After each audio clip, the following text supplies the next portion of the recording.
नमस्कार, आप देख रहे हैं आरएन न्यूज। आपके साथ मैं हूं पल्लवी रविंद्र सिंह। कोरोना के बढ़ते संक्रमण के चलते दिल्ली में एक हफ्ते का लॉकडाउन लगाया गया था, जिसकी आपको अवधि बताते चले 26 अप्रैल को खत्म हो रही है। पर दूसरी तरफ इस लॉकडाउन को बढ़ाने की मांग अब तेजी से उठने लगी है। Confederation of all India traders ने दिल्ली के उपराज्यपाल अनिल बैजल और दिल्ली के मुख्यमंत्री अरविंद केजरीवाल को एक पत्र भेजकर दिल्ली में लॉकडाउन को आगे बढ़ाने का आग्रह कर डाला है। इसके साथ ही कैंट ने भी केंद्रीय वित्त मंत्री निर्मला सीतारमण से भी आग्रह किया है कि वर्तमान परिस्थितियों को देखते हुए मेडिकल ऑक्सीजन को जीएसटी से कर मुक्त कर दिया जाए। तो वहीं केंद्रीय वाणिज्य मंत्री पीयूष गोयल से भी अपील की गई है कि ऑक्सीजन कॉन्सेंट्रेटर पर कस्टम ड्यूटी और मेडिकल सेस को फिलहाल कुछ अवधि के लिए समाप्त कर दिया जाए, जिससे अधिक से अधिक ऑक्सीजन कॉन्सेंट्रेटर को आयात हो सके। इससे देश में ऑक्सीजन की मांग को काफी हद तक कम करने में मदद मिलेगी। तो वहीं देश के कई तबकों से भी अब संपूर्ण लॉकडाउन की मांग उठने लगी।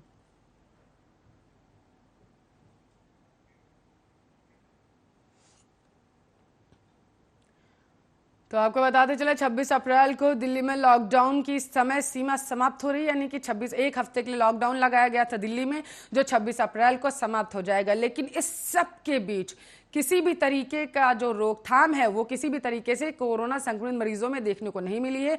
दिल्ली से आपको बताते चले, अगर 24 घंटे की बात करें तो 26,000 से ज्यादा मामले सामने आ चुके हैं। प्रतिदिन की बात करें तो 25,000 से संक्रमित मरीजों की संख्या जो है वो लगातार सामने निकल कर आती जा रही है कोरोना संक्रमण से। आपको बताते चले तो इसको देखते हुए जिस तरीके से दिल्ली में खास करके कोरोना के आंकड़े, संक्रमित मरीजों के आंकड़े लगातार बढ़ते जा रहे हैं, उसको देखते हुए लॉकडाउन का निर्णय लिया गया है। आपको बताते चलें, व्यापारिक संगठन के सदस्यों ने यह आग्रह किया है दिल्ली के मुख्यमंत्री अरविंद केजरीवाल से कि दिल्ली में लॉकडाउन जल्दी से जल्दी लॉकडाउन लगाया जाए। और अगर दिल्ली के मुख्यमंत्री अरविंद केजरीवाल दिल्ली में 26 अप्रैल के बाद फिर से लॉकडाउन नहीं घोषित करते हैं तो उसको देखते हुए स्वेच्छा से दिल्ली में लॉकडाउन घोषित कर देंगे। इसका मतलब ये हुआ कि जितनी भी दुकानें होंगी वो दिल्ली में नहीं खोली जाएंगी। व्यापार मंडल ने आपको बताते चले निर्णय लिया है। इसको देखते हुए आपकी जानकारी के लिए आपको ये भी बता दें कि 26 अप्रैल तक दिल्ली में लॉकडाउन रहेगा, लेकिन उसके बाद आगामी क्या हालात हो सकते हैं और आगे का क्या दिशा निर्देश हैं,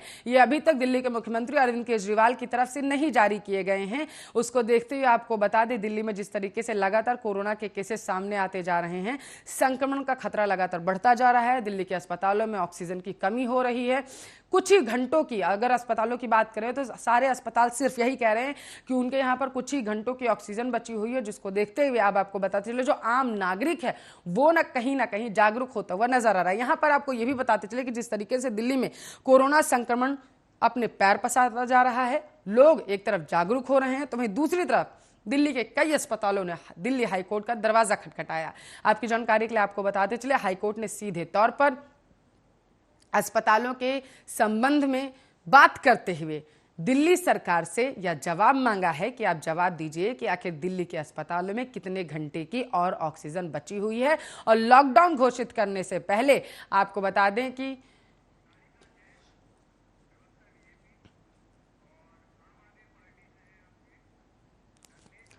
तो आपको बता दें लॉकडाउन की अवधि बढ़ाने की मांग की गई है व्यापार संगठन से। इस मुद्दे पर ज्यादा चर्चा करने के लिए बीजेपी की प्रवक्ता है सारिका जैन, आम आदमी पार्टी के प्रवक्ता है रत्नेश कुमार मिश्रा हमारे साथ लाइव जुड़ चुके हैं। सबसे पहले रत्नेश जी आपके पास आना चाहूंगी, दिल्ली की क्या स्थिति है? देखिए पल्लवी जी, दिल्ली की स्थिति बड़ी विकट है। जैसा कि हम सबने देखा है, पिछले कई दिनों से ऑक्सीजन की शॉर्टेज रही है। हमने मांग की तो केंद्र सरकार ने क्या कहते हैं बढ़ाया भी है, हमारा कोटा बढ़ाया है केंद्र सरकार ने। ठीक है। और केंद्र सरकार ने ये भी कहा है कि हम अब सप्लाई को भी क्या कहते हैं कंटिन्यू रखेंगे। और हमारे ऑनरेबल दिल्ली के सीएम साहब ने उस बात के लिए थैंक्स भी बोला था यूनियन गवर्नमेंट को। दिल्ली की जो समय स्थिति है किसी से छुपी हुई नहीं है, इसको आम आदमी पार्टी भी जानती है, इसको भारतीय जनता पार्टी भी जानती है कि दिल्ली की स्थिति इस समय बड़ी ही विकट है।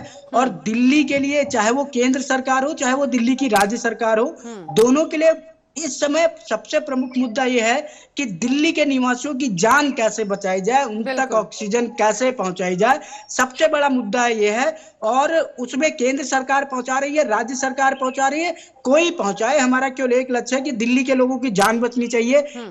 ये समय अभी राजनीति करने का नहीं है, ये समय अभी क्रेडिट लेने का नहीं है। यहाँ पर जितनी जवाबदेही केंद्र सरकार की है उतनी ही जवाबदेही राज्य सरकार की है, और दोनों को अपनी जवाबदेहियों से काम करना पड़ेगा, और दोनों को जनता की जान बचाने के लिए आगे आना पड़ेगा। और दिल्ली की स्थिति मैं क्या बताऊं, मीडिया रिपोर्ट्स बता ही रही है कि कितनी खराब है।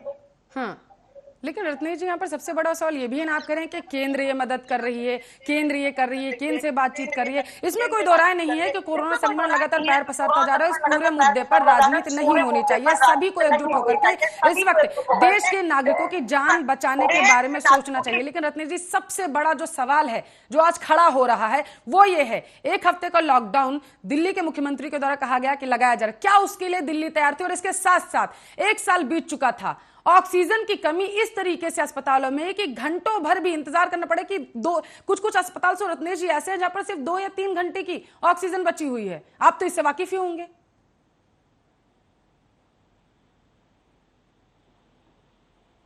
ये कि ऑक्सीजन का जो भंडारण होता है और ऑक्सीजन का जो डिस्ट्रीब्यूशन होता है वो केंद्र सरकार के अधीन होता है। केंद्र सरकार राज्यों का कोटा तय करती है कि किस राज्य सरकार को कितने टन ऑक्सीजन मिलेगी, उनकी हिस्सेदारी क्या होगी, और कौन सी कंपनी किस स्टेट को ऑक्सीजन सप्लाई करेगी।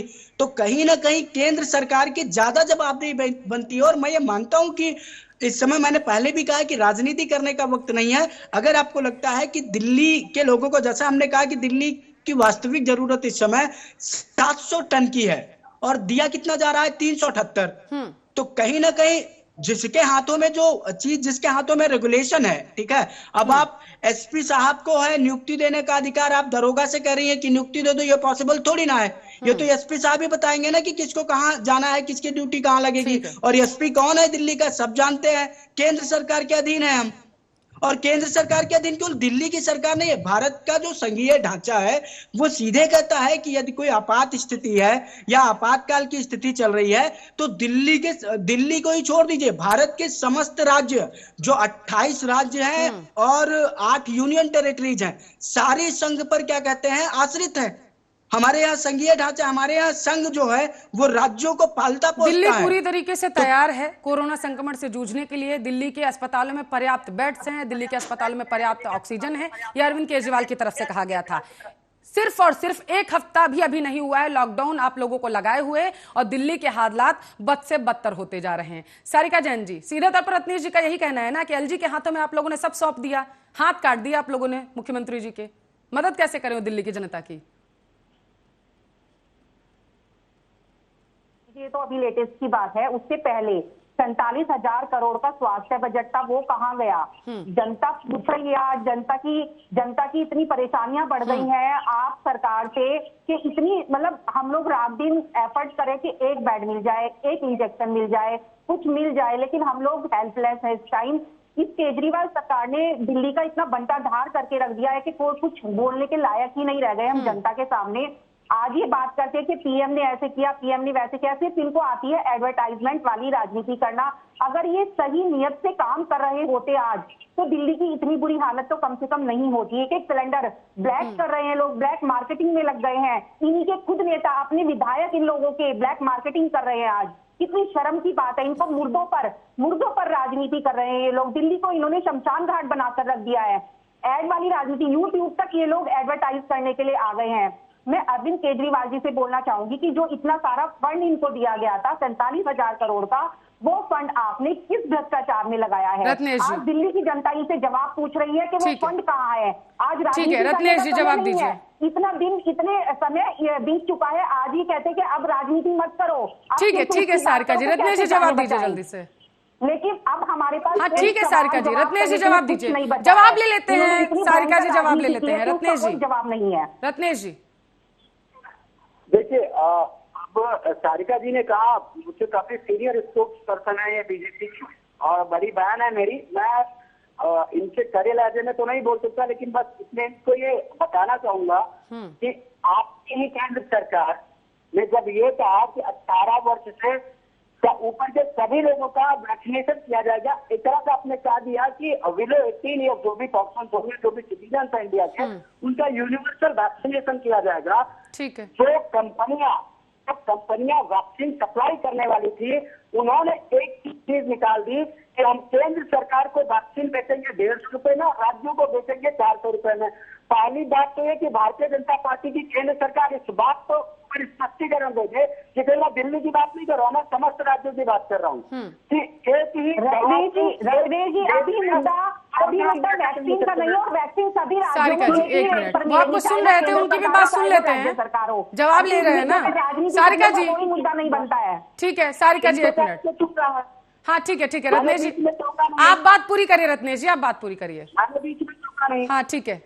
पहली बात, केंद्र सरकार को तो एक मुद्दे पर अपनी राय ये स्पष्ट करनी चाहिए कि एक ही वैक्सीन के एक ही दवा के एक ही देश में दो दाम कैसे निर्धारित हो रहा है, क्या ये कहीं भारतीय जनता पार्टी की चाल तो नहीं है? और ये कहती है कि क्या कहते हैं कि अरविंद केजरीवाल जी ने आम आदमी पार्टी की सरकार ने लोगों को मरने के लिए छोड़ दिया। अरे खुद इनका मुख्यमंत्री गिरफ्तार किया जाता है, खुद इनका मंत्री क्या कहते हैं कोरोना वैक्सीन जो लगती है, क्या कहते हैं इंजेक्शन आता है जो लगता है, उसकी जो महाराष्ट्र में उसकी ब्लैक मतलब स्मगलिंग करते हुए पकड़ा गया। ठीक है एक मिनट, मुद्दे पर रत्नेश जी अब दिल्ली का जो व्यापार संगठन है, एक मिनट ठीक है रत्नेश जी, दिल्ली का जो व्यापार संगठन है, सुनिए रत्नेश जी, ठीक है की स्थिति इतनी खराब है, दिल्ली की बात कर रहे हैं ना अभी हम, ठीक है रत्नेश जी, दिल्ली का व्यापार संगठन इस वक्त ये मांग कर रहा है कि दिल्ली में लॉकडाउन लगाया जाना चाहिए, 2 मई तक लॉकडाउन बढ़ाने की बात कर रहा है व्यापार संगठन। एक मिनट ना रत्नेश जी, आपने सवाल सुना, मेरा सवाल सुनिए ना, दिल्ली का सुनिए रत्नेश जी, क्या दिल्ली तैयार है लॉकडाउन के लिए? रत्नेश जी केवल जवाब दे आम आदमी पार्टी के विधायकों के नहीं, भारतीय जनता पार्टी के विधायकों की और सांसदों के नाम पे गाँव। रत्नेश जी दिल्ली पर मुख्यमंत्री के तौर पर 3 बार सत्ता में जनता ने दिल्ली की बिठाया है अरविंद केजरीवाल को, और यहाँ पर सुनिए रत्नेश जी, देखिए रत्नेश जी सुनिए, एक जिम्मेदार नागरिक की तरह बात करिए। यहाँ पर ये डिबेट जो हो रही है, जो हम चर्चा कर रहे हैं, वो सिर्फ इस मुद्दे पर कर रहे हैं कि क्या दिल्ली सक्षम है लॉकडाउन झेलने के लिए। सबसे बड़ा सवाल यह है, उत्तर प्रदेश की चर्चा करेंगे, मैं खुद आपको बुला, मैं गेस्ट कोऑर्डिनेटर से कहूंगी आपको ही बुलाए, अभी हम दिल्ली की बात करें, प्लीज उसी पर रहिए। सबसे बड़ा सवाल है, भारतीय जो व्यापार संगठन है दिल्ली का, वो कह रहा है रत्नेश जी कि 2 मई तक वो जा रहे हैं स्वेच्छा से लॉकडाउन लगाने के लिए। अगर अरविंद केजरीवाल जी लॉकडाउन नहीं बढ़ाते, क्योंकि लगातार कोरोना है वो अपने पैर पसारता जा रहा है दिल्ली में, इस वजह से उन लोगों ने स्वेच्छा से निर्णय लिया है। क्या दिल्ली लॉकडाउन के लिए तैयार है? दिल्ली कितनी तैयार है आज की चर्चा, क्योंकि इसी मुद्दे पर है रत्नेश जी। जवाब दे दूं, सारिका जी को बोल दीजिएगा कि बीच में नहीं आप जवाब दीजिए ना, आप बात अपनी रखिए ना, बीच में कोई नहीं। एक मिनट सारिका जी जवाब लेने दीजिए, ठीक है ठीक है रत्नेश जी, तथ्यों पे ही बात करता हूँ, सारे लोग जानते हैं, तथ्यों पे ही बात करता हूँ। ठीक है रत्नेश जी। देखिए पल्लवी जी, मुद्दा ये है कि हमने दिल्ली के लोगों को सुरक्षित रखने के लिए ही ये 26 तारीख तक लॉकडाउन लगाया था। ठीक है, दिल्ली सरकार ऑब्जर्व कर रही है कंडीशंस को।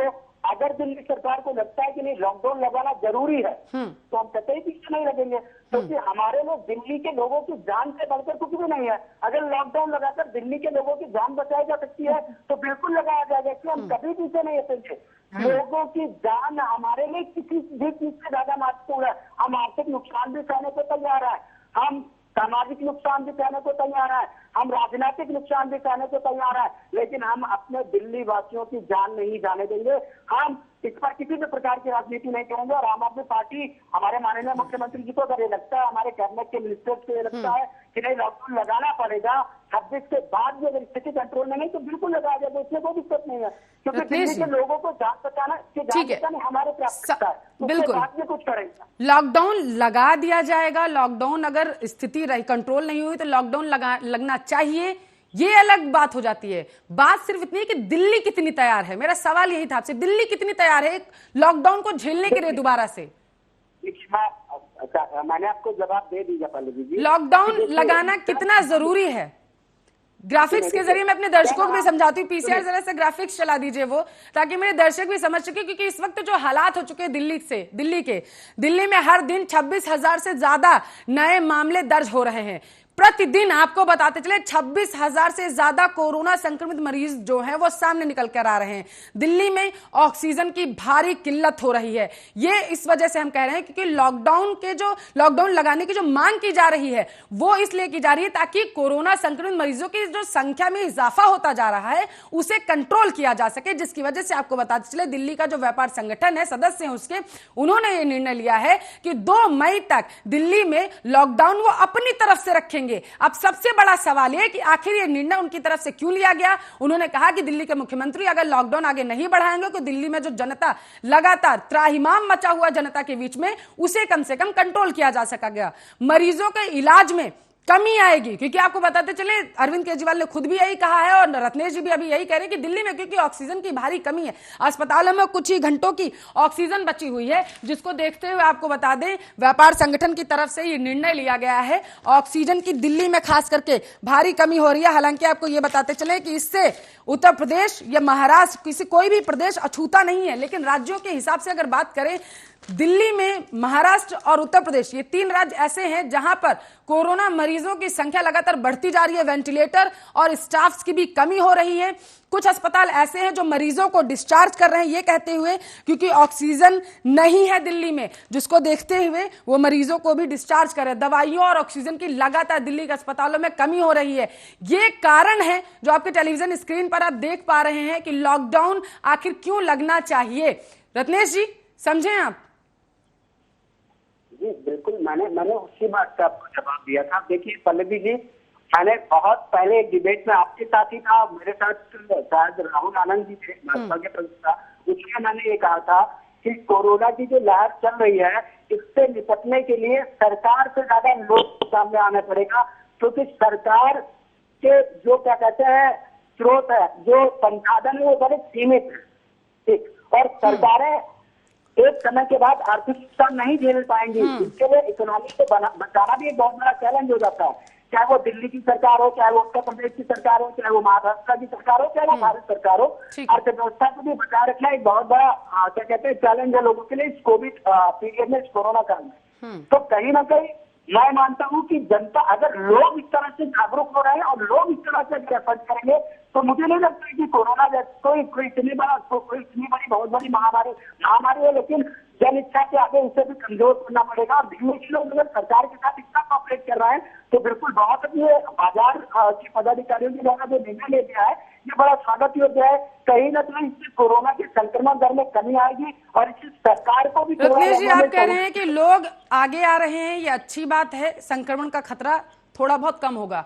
सोशल मीडिया पर रत्नेश जी आप भी होंगे, सोशल मीडिया पर ना इस वक्त बड़े मीम्स चल रहे, पता है उसमें क्या लिखा हुआ आ रहा है, सरकारें कुछ नहीं करने वाली, चाहे दिल्ली की सरकार हो और चाहे केंद्र की सरकार हो, हाथ पे हाथ धरे सारी सरकारें बैठी हुई हैं और इस वक्त सिर्फ और सिर्फ जो भारत के नागरिक हैं उन्हें ही एक दूसरे की मदद करनी होगी। अप्रत्यक्ष रूप से रत्नेश जी आप भी वही कह रहे हैं, क्या ठीक है, जनता जागरूक हो रही है, ठीक है, अपनी मदद अपने हाथ करती रहे, सरकार कुछ नहीं करने वाली। पल्लवी जी, मैं आपको एक प्रवक्ता होने के साथ, पार्टी के सदस्य होने के साथ साथ सबसे पहले मैं इस देश का नागरिक और एक नागरिक के तौर पर ये कर्तव्य बनता है कि सरकारें किसी चीज का सामना करने में सक्षम नहीं जा पा रही है या उनके संसाधन कम कर रहे हैं, तो एक नागरिक के तौर पर मुझे वो सारी सहायता करनी चाहिए जिससे सरकार को राष्ट्र की रक्षा करने में सहायता मिले। मैं खुद दिल्ली में था, ठीक है, मुझे लगा कि यहाँ मैं कोरोना का शिकार हो सकता हूँ, मैं अपने गांव चलाया, यहाँ से जिन लोगों की भी सहायता हो सकती है मैं कर रहा हूँ। और स्थिति देखिए, मैं एक पार्टी का प्रवक्ता हूँ वो अलग बात है, लेकिन स्थिति इतनी विकट हो चुकी है पल्लवी जी कि अभी मेरे पूर्व साथी, मेरी पार्टी के पूर्व प्रवक्ता है सत्यम राय जी, उनके पिताजी की ऑक्सीजन सिलेंडर ना मिलने से मृत्यु हो गई। मेरे तमाम ऐसे मित्र हैं, मेरा एक मित्र था दिल्ली पुलिस में एसआई था, कोरोना से संक्रमित हुआ, उसकी मृत्यु हो गई। हमने अपनों को खोया है तो कहीं ना कहीं हम ये समझ पा रहे हैं कि जनता क्या सोच रही है। पार्टी को किनारे कर दीजिए, ना मैं भारतीय जनता पार्टी की बात करता हूँ, ना मैं कांग्रेस की बात करता हूँ, ना मैं आम आदमी पार्टी की बात करता हूँ। रत्नेश जी, सरकारों को भी आगे आने की जरूरत है।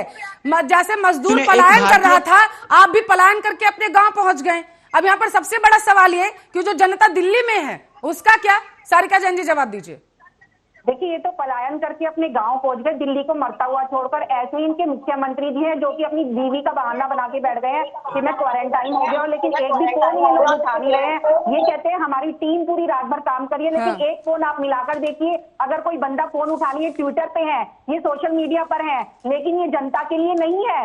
जनता को आज इन्होंने रोता हुआ छोड़ दिया सड़कों पर। इनका कोई विजन नहीं है, इनकी कोई डायरेक्शन नहीं है, इनका कुछ नहीं है। ये सिर्फ ड्रामा कर रहे हैं, दिल्ली को बरगला रहे हैं। फ्री दिया था बिजली और पानी, इन्होंने तो फ्री में ऑक्सीजन भी नहीं दी, जिसके लिए लोग दर दर की ठोकरें खा रहे हैं। आज आप देख ही रहे हैं कि कितना बुरा हाल है दिल्ली का।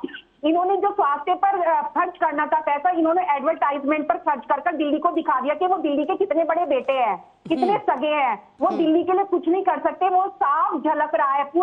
पूरी दिल्ली इनको कोस रही है। जिनके अपने गए हैं ना, वो सब इनको बोल रहे हैं कि आखिर अरविंद केजरीवाल जी हमसे ले लेते पैसे। अगर आपको ऑक्सीजन की प्लांट लगाना था, 20 लाख रुपए में एक प्लांट लगता है, जबकि केयर फंड से 201 करोड़ रुपए का अभी घोषणा हुई है। और उससे पहले भी ये हमेशा राजनीति करते हैं, कभी हरियाणा के ऊपर डिपेंड हो जाते हैं, कभी यूपी के ऊपर डिपेंड हो जाते हैं। बोलते हैं कि हमें यूपी। सारिका जी, कोरोना जो वायरस है ना, वो किसी राज्य को देखकर नहीं आएगा कि दिल्ली में आम आदमी पार्टी की सरकार है, यहाँ पर मैं हावी हो जाता हूँ। सुनिए ना सारिका जी, इस वक्त राज्यों की राजनीति छोड़ करके देश के बारे में सोचना पड़ेगा। समझ में आ रहा है आपको? अगर आप बॉर्डर्स पर ऑक्सीजन के टैंकर्स रोक देंगे तो दूसरे राज्यों की मदद कैसे हो पाएगी? सुनिए सारिका जी, दूसरे राज्यों की मदद कैसे हो पाएगी? हरियाणा में क्या किया गृह मंत्री ने वहां के? बुरी व्यवस्था इन लोगों ने कर दी है कि हम लोग चाहकर भी किसी की हेल्प नहीं कर पा रहे हैं। चाहकर भी मदद कर सकते थे और दिल्ली में ऑक्सीजन पहुंच सकती थी अगर हरियाणा बॉर्डर्स पर ऑक्सीजन नहीं रोकी गई होती। रत्नेश जी कुछ कह रहे थे। पल्लवी जी, पहली बात तो सारिका जी ने जो कहा, सुनिए, पहली बात तो सारिका जी ने जो कहा कि मैं पलायन करके अपने गांव चला आया। देखिए, मैं यहाँ केवल दिल्ली को रिप्रेजेंट नहीं करता, एक नागरिक के तौर पे मैं पूरे भारत को रिप्रेजेंट करता हूँ। और मेरे लिए चाहे मैं दिल्ली के व्यक्ति की जान बचाऊं, चाहे उत्तर प्रदेश के व्यक्ति की जान बचाऊं, चाहे महाराष्ट्र के व्यक्ति की जान बचाऊं, चाहे तमिलनाडु के व्यक्ति की जान बचाऊं, चाहे मैं पश्चिम बंगाल के व्यक्ति की जान बचाऊं, मेरे लिए मेरा ध्येय लोगों की जान बचाना है। मैं ये देखकर जाने नहीं बचाता कि किस जगह मेरी पार्टी की सरकार है और किस जगह विपक्षी दलों की सरकार है। ये भारतीय जनता पार्टी देखकर करती होगी। ना ये मेरा संस्कार है और ना ये मेरे पार्टी का लक्ष्य है। सुन लीजिए चलेगा कितना काम कर रहे हैं आप। ऐसे बात मैं भी कर दूं बैठकर, लेकिन लोगों का दुख दर्द नहीं देखा जाता हम लोगों से। आज इनकी मानवता बीच में इस तरह इंटरप्ट करके आप अपनी बातें नहीं बढ़ा सकती। मैं बार बार कह रहा हूं कि यहाँ में दिल्ली और पश्चिम बंगाल और उत्तर प्रदेश के स्तर पर ना सोचकर भारत के स्तर पर सोचने की जरूरत है। भारत के स्तर पर सोचने की जरूरत है। सारिका जी दिल्ली के कुएं से निकलिए, देश के बारे में सोचिए। सारिका जी देश के बारे में सोचिए, पूरे देश के बारे में सोचिए। अगर सारिका जी अगर आप तमिलनाडु के एक व्यक्ति की जान बचा रहे हैं, वो भी उतना ही महत्वपूर्ण है जितना आपने दिल्ली के व्यक्ति की बचाई। आप ये मत देखिए, मैं बार बार कहता रहा हूं कि इस पर राजनीति ना की जाए। ये देश, ये भारत के स्तर पर, ये राष्ट्रीय स्तर की आपदा है। यहाँ मैं बार बार कह रहा हूँ कि आपने कहीं भी किसी भी व्यक्ति की जान बचाई, आपके लिए जान बचाना महत्वपूर्ण है। लगाए हैं और कितने इन्होंने ऑक्सीजन की फैक्ट्री लगाई है जिससे कि लोगों को राहत मिल पाती। आज काश लोग केजरीवाल पर डिपेंड नहीं होते। लॉकडाउन, सारिका जी लॉकडाउन, अगर ये सवाल दिल्ली के लिए महत्वपूर्ण है कि दिल्ली लॉकडाउन के लिए कितनी तैयार है आगे, क्योंकि दिल्ली में 2 तारीख के बाद मांग उठ रही है कि लॉकडाउन लगना चाहिए, तो उत्तर प्रदेश कितना तैयार है, हरियाणा कितना तैयार है? सवाल ये भी बन जाता है ना सारिका जी। देखिए, लॉकडाउन तो इसका अंतिम हल है, क्योंकि अभी इतनी भयावह स्थिति है, हम और मोटे नहीं देख सकते। उसका एक अंतिम जो निष्कर्ष निकलता है वो यही है कि लॉकडाउन लगाया जाए, क्योंकि अगर हमने लॉकडाउन नहीं लगाया, क्योंकि लोगों को भी समझना होगा कि हमने एक दूसरे के संपर्क में नहीं आना, और लोग तभी समझेंगे, तब थोड़ी स्ट्रिक्टनेस होगी। हमारा पूरा प्रशासन इस चीज में लगा हुआ है। हमारे मीडिया कर्मी हो, हमारे पुलिस कर्मी हो, स्वास्थ्य कर्मचारी हो, सभी लोग इस काम में लगे हैं और उनकी भी जिंदगियों का खतरा है। तो हमें लॉकडाउन का डिसीजन तो लेना ही पड़ेगा, क्योंकि लॉकडाउन ही एक ऐसा एकमात्र उपाय है जिसके कारण हम इसको भयावह स्थिति और भी ज्यादा अधिक होने से रोक सकते हैं।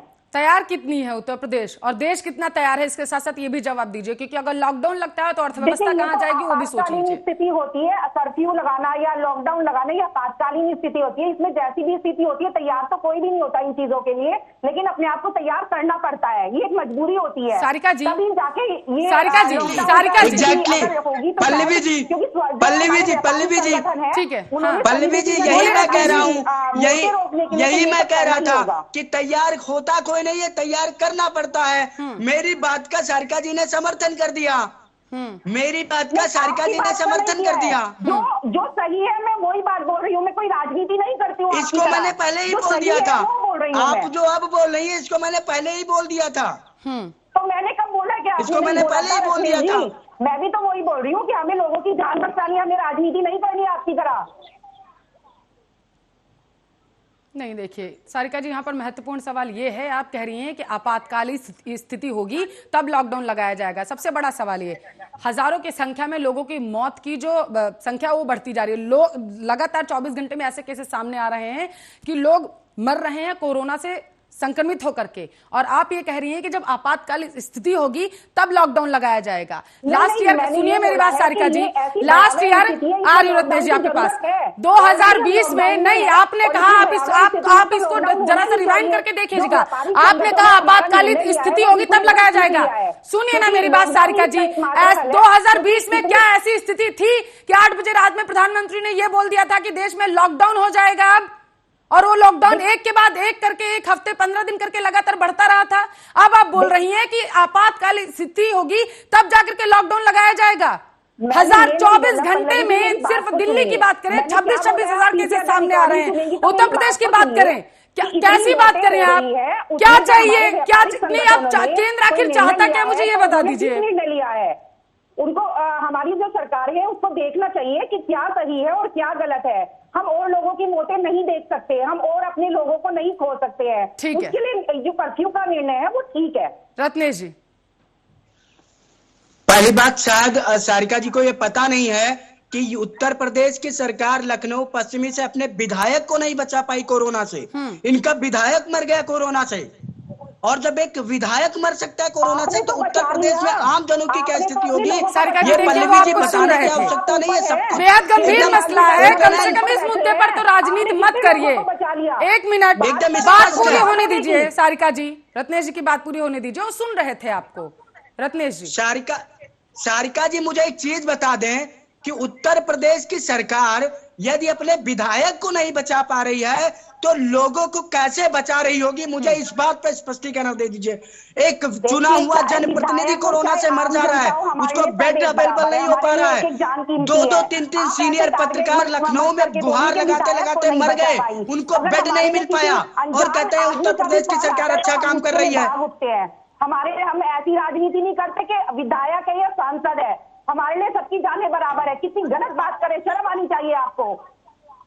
आपको शर्म आनी चाहिए, नहीं आपको शर्म आनी चाहिए इस बात के लिए, आपको शर्म आनी चाहिए। नहीं, विधायक क्या इस देश का नागरिक नहीं है? नहीं, विधायक क्या इस देश का नागरिक नहीं है? अरे सारिका जी चुप करिए, आप इतनी असंवेदनशील बात कर रही हैं, आप इतनी असंवेदनहीन, आप इतनी असंवेदनहीन कैसे हो सकती हैं? अरे आपकी संवेदनहीनता मर गई, आपकी संवेदनहीनता मर गई, आपकी संवेदनहीनता मर गई है। अरे आप इतनी निर्लज्ज कैसे हो सकती हैं? क्या वो विधायक देश का नागरिक नहीं है? नहीं, क्या वो विधायक देश का नागरिक नहीं है? अरे आप निर्लज्जता से बातें मत करिए यहाँ पर। पल्लवी जी, ऐसे लोगों को मत लाया करिए, इतने निर्लज्ज लोगों को मत बैठाया करिए, इनके लिए विधायक की जान की कोई कीमत ही नहीं है। कैसे मर गए? अरे कोरोना इतना स्ट्रॉन्ग वायरस है, इसमें ना विधायक है ना आम आदमी है, सब एक बराबर है। नहीं, बिल्कुल क्यों नहीं है? नहीं, विधायक की जान की कीमत नहीं होती, नहीं विधायक की जान की कीमत नहीं होती। अरे आप ये बरगलाइए मत, ठीक है, बरगलाइए मत। सारिका जी, शायद विधायक होने के पहले इस देश का नागरिक था। ठीक है, रत्नेश जी एक मिनट। सारिका जी, आप शायद रत्नेश जी का सवाल समझी नहीं। वो असल में ये पूछना चाहते थे कि उत्तर प्रदेश की हालत इतनी दयनीय होती जा रही है कि वहां पर अपने विधायकों को बेड नहीं मुहैया कराए जा पा रहे हैं, तो आखिर आम जनता, सुनिए मेरी बात सारिका जी, सुनिए मेरी बात सारिका जी, आम जनता वहां पर किस तरीके से त्रस्त होगी, ये सवाल था शायद। रत्नेश जी यही कहना चाहते थे। उधर बातें, दिल्ली की बात क्यों नहीं कर रहे हैं? ठीक है, क्यों दिल्ली से भाग रहे हैं ये? पूर्व विधायक को बेड नहीं मिल पा रहा है, वरिष्ठ पत्रकारों को बेड नहीं मिल पा रहा है, तो आम जन किस त्रासदी से गुजर रहे होंगे? क्यों भाग रहे हैं आप दिल्ली से? बताइए ना, आप दिल्ली से क्यों भाग रहे हैं? दिल्ली में पूरी व्यवस्था आपने की हुई है, किस लिए आप भागते हो दिल्ली से? आप यूपी की बात लेकर बैठ जाते हो, आप यूपी के विधायकों को लेकर बैठ जाते हो। सारिका जी मेरा कार्य क्षेत्र उत्तर प्रदेश है। सारिका जी मेरा कार्य क्षेत्र उत्तर प्रदेश है, मैं अपने कार्य क्षेत्र पे हूं, मुझे मत बताइए। मेरा कार्य क्षेत्र उत्तर प्रदेश है। ठीक है सारिका जी, उत्तर प्रदेश कितना तैयार है लॉकडाउन के लिए? देखिए, सभी राज्य तैयार कोई नहीं होता। कर्फ्यू या आपातकालीन आप भी समझती है पल्लवी जी, तैयार तो कोई भी नहीं होता। ये तो आपातकालीन स्थिति होती है। एक साल तक आप कह रही है कि तैयार नहीं होता है। सुनिए मेरी बात सारिका जी, एक साल हो चुका है, एक साल हो चुका है जब लॉकडाउन लगा था, और उस एक साल के बाद एक साल हो चुका है सारिका जी, 2020-2021 में पहुंच चुके हैं हम। कितना तैयार है दूसरे लॉकडाउन के लिए आखिर उत्तर प्रदेश? ये बताइए। आप कह रही है तैयार होना ये राज्यों के ऊपर होता है। अरे भैया ये बताइए ना कि एक साल में कितना तैयार कर लिया हमने उत्तर प्रदेश को? हमारे पीएम ने घोषणा की है कि बहुत सारा अन्न, जो हम 5 किलो मंथली जो अनाज है, जो मोटे अनाज है, वो वितरित करेंगे, क्योंकि उनकी दूरदर्शिता दर्शाती है कि अगर लॉकडाउन लगा तो जो गरीब तबका है वो घर में बैठेगा। तो उन्होंने उनका विचार करके पहले ही 80 करोड़ लोगों के घरों में राशन पहुंचाने की व्यवस्था कर दी है। तो हमारे पीएम मोदी की दूरदर्शिता ये दर्शाती है कि लॉकडाउन लगेगा तो शायद कहीं कुछ बेहतर होगा, लेकिन उन्होंने अपने स्तर पर कभी नहीं कहा कि लॉकडाउन आप लगाए। उन्होंने बोला है कि लॉकडाउन लास्ट कल है, लेकिन फिर भी ये प्रदेशों का मामला होता है, वो अपनी तरफ से डिसीजन ले कि लॉकडाउन लगाए या नहीं लगाए। ठीक है रत्नेश जी, राज्यों के ऊपर होता है।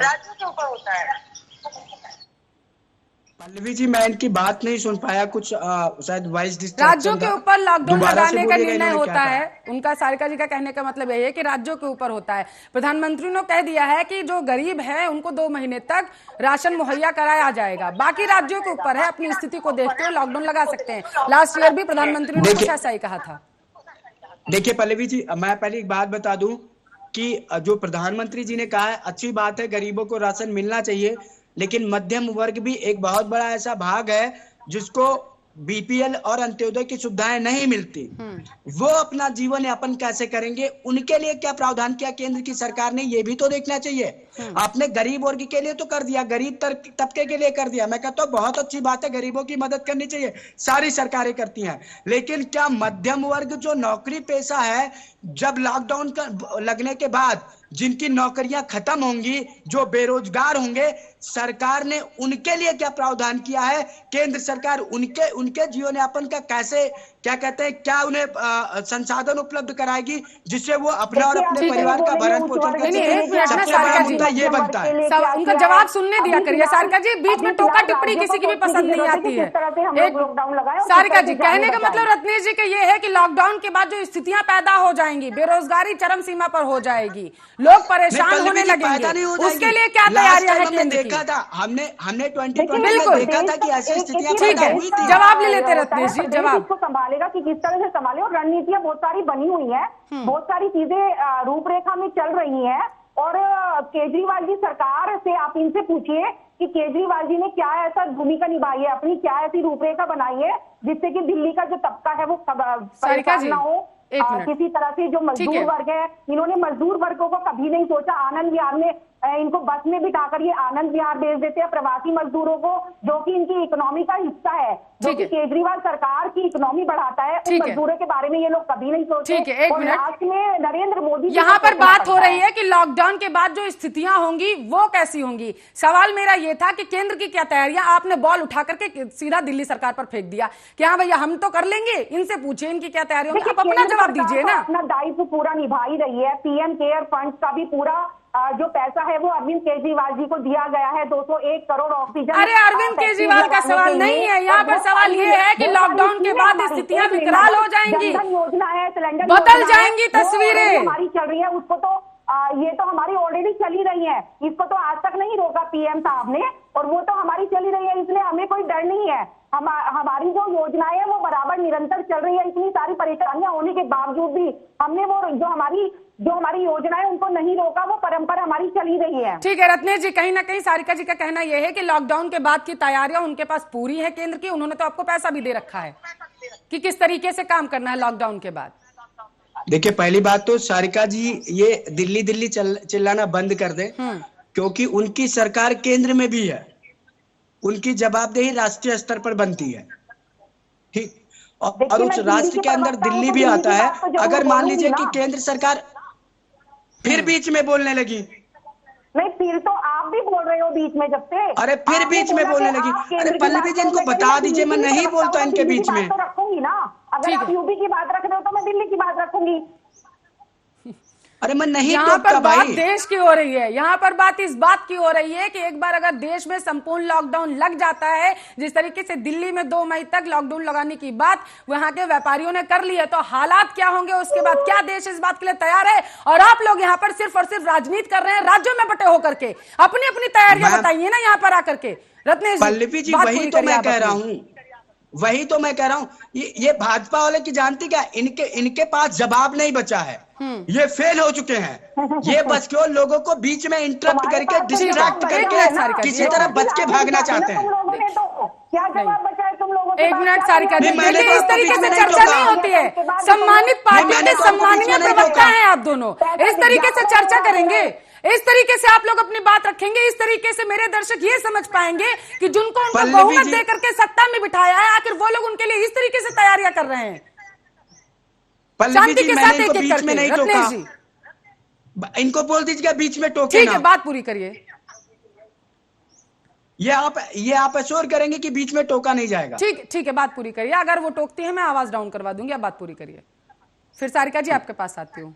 चलिए, देखिए पल्लवी जी, मैं मानता हूं कि राज्य सरकारें, दिल्ली की सरकार भी फेल हो सकती है, उत्तर प्रदेश की सरकार भी फेल हो सकती है, महाराष्ट्र की भी हो सकती है, लेकिन अगर राज्य सरकारें फेल हो जाए तो हमारे जो संविधान में जो हमारा संघीय ढांचा है, उसके बाद केंद्र सरकार को स्पष्ट तौर पर राष्ट्र की स्थिति संभालनी पड़ती है। अगर लगता है कि दिल्ली सरकार नहीं कैपेबल रह गई है, भारतीय जनता पार्टी को अगर लगता है कि दिल्ली की सरकार कैपेबल नहीं है, दिल्ली की सरकार स्थितियों को कंट्रोल नहीं कर रही है, तो दिल्ली में वो राष्ट्रपति शासन इंपोज करके और उसके पूरी स्थितियों को अपने हाथ में ले ले और दिल्ली को बचाएं। हमारा लक्ष्य है दिल्ली को बचाना। अगर हमारी सरकार गिराकर भी दिल्ली को बचा सकते हैं, हमें उसमें कोई गिरोज नहीं है, लेकिन अगर हम कर रहे हैं और ईमानदारी से कर रहे हैं तो उस पर राजनीति ना करें। बिल्कुल रत्नेश जी, मैं आपकी बात से सहमत हूं, लेकिन आपने यहाँ पर एक बात कही कि राष्ट्रपति शासन लगा दिया जाए। विकराल स्थिति हो रही है देश की, संक्रमित मरीजों की संख्या लगातार बढ़ती जा रही है। आप ये कहना चाहते हैं कि जिस तरीके से पिछले साल 2020 में दिल्ली विफल हो गई थी, ये केंद्र की तरफ से कहा गया था कि मुख्यमंत्री अरविंद केजरीवाल कुछ नहीं कर पाए कि कोरोना को कंट्रोल किया जा सके, इस वजह से गृह मंत्री को सीधे हस्तक्षेप करना पड़ा था, तो वही फिर से करें यहाँ करके। आप ये कहना चाहते हैं दिल्ली क्या आखिर 1 साल में तैयारियां क्या की अरविंद केजरीवाल ने? मैं आपको फिर एक चीज बताऊं, देखिए चाहे वो किसी भी राज्य की सरकार हो, हमारे संविधान के संघीय ढांचे के तहत राज्य सरकारों के जो वित्तीय संसाधन है वो बड़े सीमित हैं। कहीं ना कहीं वो वित्तीय सहायता के लिए केंद्र पर आश्रित है, केवल दिल्ली ने लगभग हर सरकार आश्रित है। सुनिए मैं आपकी बात से अगर मैं बात कर रहा हूं, मैं जवाब 0.1% जरूर सहमत हूं, लेकिन मैं आपको बीच में टोक रही हूं, उसके लिए सिर्फ ये इसलिए टोक रही हूं, 1 साल के बाद अचानक से आप लोगों को याद आया कि वित्तीय साधन हमारे पास सीमित होते हैं, इस वजह से हम जो है वो लोगों की मदद नहीं कर सकते हैं। 1 साल हो गया, कोरोना बीच से गया नहीं था, हमारे बीच ही था, हम लोगों के बीच में था, और हम लोगों ने क्या किया, भूल गए उसे, हाथ पे हाथ धर के बैठे रह गए, अस्पतालों को उनके ऊपर छोड़ दिया, उनकी सैलरी नहीं दी गई। आज ही हाईकोर्ट ने आप लोगों को तलब किया है, रत्नेश जी पता तो होगा ही आपको, तलब कर लिया ना हाईकोर्ट ने, दिल्ली हाईकोर्ट ने आप लोगों को कि बताइए आकर के आप लोग कितनी तैयारियां हैं आप लोगों की। ऑक्सीजन डॉक्टर्स को पहुंचना पड़ रहा है रत्नेश जी, दिल्ली हाईकोर्ट का दरवाजा खटखटाना पड़ रहा है कि हमें ऑक्सीजन नहीं मिल पा रही है। आवाज नहीं आ रही रत्नेश जी की, बढ़ाओ। हाँ जी, जवाब दे दूं मैं? हाँ बिल्कुल, मैं चाहती हूँ आप जवाब दी, मेरे दर्शक भी समझे कि दिल्ली की क्या स्थिति है। आप सुन लीजिए। हाँ देखिए, जहां तक मामला माननीय उच्च न्यायालय के आदेश का है और माननीय उच्च न्यायालय का है, देखिए मैं अभी अपने आप को इतना मतलब इतना विवेकशील नहीं समझता जी, तो किया होगा तो सही ही किया होगा, ठीक, क्योंकि न्यायालय की बुद्धिमत्ता पर हमें कतई शंका नहीं है। ठीक है, रही बात, हम मानते हैं कि हाँ दिल्ली सरकार कहीं कमियां रह गई होंगी, लेकिन पल्लवी जी मैं आपको इस बात के लिए बिल्कुल आश्वस्त करना चाहता हूं कि चाहे कोई भी सरकार, मैं ये नहीं कहता केवल दिल्ली की सरकार, कोई भी सरकार ये नहीं चाहते कि उसके लोग मरें, या जहां पर उनकी पार्टी की सरकार है वहां पे लोग मरें। मामला ये है कि कहीं ना कहीं हमारे संसाधन जो थे वो सीमित थे और हम इतने बड़े कोरोना विस्फोट के लिए तैयार नहीं थे, तो उसको अरेंज करने में थोड़ा सा टाइम लगेगा। और मैं फिर आपसे कह रहा हूं, पहले भी मैंने कहा था कि सरकारें हर चीज का निवारण नहीं कर सकती जब तक नागरिक सरकार का सहयोग नहीं करते। और मैं आपके चैनल के माध्यम से सभी नागरिकों से यह निवेदन, बोलिए, बात पूरी करिए, सभी नागरिकों से यह निवेदन करता हूं कि आप लोग अभी अपने घर में रहें, ठीक है, क्योंकि यहाँ पर स्थिति बड़ी विस्फोटक है। ठीक है। सारिका जी, रत्नेश जी का कहना है कि सरकार पूरी तरीके से तैयार नहीं थी, सरकार के पास संसाधन सीमित थे, सरकार के पास वित्तीय कोष भी सीमित था। लेकिन सवाल ये, हाईकोर्ट ने भी फटकार लगाई थी अरविंद केजरीवाल को कि विज्ञापनों में पैसा खर्च कर दिया आपने, डॉक्टर्स की सैलरी नहीं दी, फ्रंट वर्कर्स की सैलरी नहीं दी, लॉकडाउन की। एक मिनट रत्नेश जी, सारिका जी से, आपका नाम सारिका है, एक मिनट रत्नेश जी, सारिका जी कितनी तैयार है आखिर? दिल्ली की जनता के बीच में त्राहिमाम मचा हुआ, हाहाकार मचा हुआ कोरोना की वजह से, लोग पलायन कर रहे हैं और रत्नेश जी कह रहे हैं कि कोरोना विस्फोट के लिए दिल्ली की सरकार तैयार नहीं थी। सारिका जी, देखिए रत्नेश जी ने खुद माना है कि दिल्ली में कुछ कमियां रह गई हैं। इन्होंने बोला कि वित्तीय फंड कम है, लेकिन एक बात मैं इनको बता दूं, 2015 से अब तक 46,000 करोड़ का इन्होंने बजट स्वास्थ्य पर खर्च किया है। वो खर्च दिल्ली में दिख नहीं रहा कि इन्होंने कहाँ खर्च किया है। वो इन्होंने मोहल्ला क्लिनिक, जो प्लास्टिक के डब्बे जो इतने अनहाइजीनिक है, उसमें सिर्फ पैरासीटामोल दी जाती है, उसमें और कुछ नहीं कर सकते। आज बताओ कितने मोहल्ला क्लिनिक में इन्होंने बेड लगाए हैं जिससे कि लोगों को कुछ मिल जाता। आज ये बोल रहे हैं कि केंद्र सरकार हमें फंड दे। कितना फंड दे? जो फंड हम देते हैं वो एडवर्टाइजमेंट में चला जाता है। 40,000 करोड़ का फंड कोई कम नहीं होता। वो फंड जनता पूछ रही है कि कहाँ है वो फंड, कहाँ है वो फंड जहां पर कि हम अपने मरीजों को एडमिट करें, कहाँ है वो एक अस्पताल जहां पर हम अपने मरीजों को एडमिट करके उन्हें सुरक्षित अपने घर वापस ले आए। मैं हाथ जोड़ती हूँ अरविंद केजरीवाल जी सरकार से कि कम से कम इन लाशों पर राजनीति ना करें। मैं मतलब बोलना चाहूंगी कि मेरे पास कोई शब्द नहीं है इस टाइप के। मैं हाथ जोड़कर रिक्वेस्ट कर रही हूँ, आपके चैनल के माध्यम से रिक्वेस्ट कर रही हूँ कि कल आपका अपना भी हो सकता है, मेरा भी हो सकता है, प्लीज ऐसी राजनीति करके दो लोगों को भ्रमित ना करें। रत्नेश जी जवाब। देखिए मैं ये कह दूं कि मैं बोलूंगा तो भी सारी कहते हैं चिल्ला उठेंगी। मैंने आप ही के चैनल पे समय की भी कमी है, इसी वजह से आपके पास आई हूँ, जल्दी से बात पूरी करिए आप। बस मैं बस कह रहा हूँ, मैंने आप ही के चैनल पे एक डिबेट में बोला था कि जब देश की स्थिति इतनी खराब हो रही थी तो प्रधानमंत्री कहाँ था ये जनता जानती है, उत्तर प्रदेश का मुख्यमंत्री कहाँ था ये जनता जानती है, और देश का गृह मंत्री कहाँ था ये भी जनता जानती है। दिल्ली का मुख्यमंत्री दिल्ली छोड़कर नहीं गया। और मैं आपको एक बार बता दूं कि केंद्र शासित प्रदेशों की स्थिति पूरे राज्यों से कहीं ना कहीं अलग होती है। एक कंप्लीट स्टेट की तुलना आप एक केंद्र शासित प्रदेश से मत करिए। ठीक है, आप नहीं कर सकती। और सारिका जी अगर कर रही हैं, और सुनिए, अगर सारिका जी कर रही है तो मुझे लगता है कि सारिका जी को संवैधानिक व्यवस्था का ज्ञान नहीं है। ज्ञान आपको नहीं है, क्योंकि हमारे संविधान में केंद्र शासित प्रदेशों को अलग स्थान दिया गया है। जो फंड है जनता पूछ रही है कहाँ गया, चाहे केंद्र शासित प्रदेश हो या फिर कोई और प्रदेश हो, सवाल सिर्फ यही कि इस वक्त देश को लॉकडाउन लगाने की जरूरत है देश में या नहीं, और देश कितना तैयार है, ये भी सबसे महत्वपूर्ण सवाल है। बहुत बहुत शुक्रिया सभी मेहमानों का इस मुद्दे पर चर्चा करने के लिए। और फिलहाल के लिए इस बुलेटिन बस इतना ही, लेकिन देश दुनिया की तमाम खबरों के लिए आप देखते रहिए आपका अपना न्यूज चैनल आर्या न्यूज।